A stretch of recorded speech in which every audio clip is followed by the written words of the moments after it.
Your brain may be blocking your financial freedom without you even realizing it. The problem is not always that you don't have enough money. Sometimes the real problem is what you believe about money.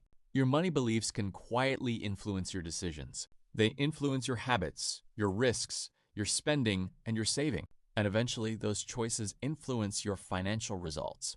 Money is very hard to make. That belief may make you stop looking for opportunities. I'm bad with money. That belief can make you avoid managing your finances. Rich people are greedy. That belief may make you unconsciously resist building wealth. When I get money, I should enjoy it. That belief can create impulsive spending habits. Financial freedom is impossible for me. You may give up before you even build a real plan. First, find the money beliefs controlling you. Ask yourself, what do I truly believe about money? Don't give the answer you think you should give. Look at your actual thoughts and behaviors. Then ask, where did this belief come from? Maybe it came from your parents. Maybe it came from your childhood or your environment. Maybe it came from debt, financial loss, or painful experience.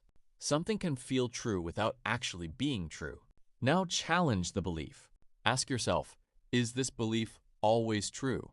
How is this belief affecting my financial decisions? What opportunities might I be missing because I believe this? Now replace the old belief with a more useful and realistic one. Instead of money is hard to make, think making money becomes easier when you develop valuable skills and build better systems. Instead of I'm bad with money, think I can learn how to manage money better. Instead of I'll never be financially free, think financial freedom is something I can build step by step. Instead of I have to work harder to earn more, think I can create more value, improve my skills, and build systems. The goal isn't to force yourself to think positively.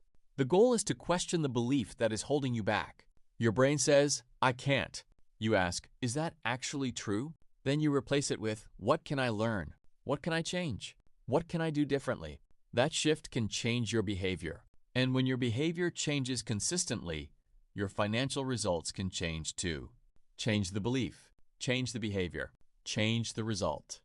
Financial freedom doesn't start in your bank account. It starts with the way you think about money.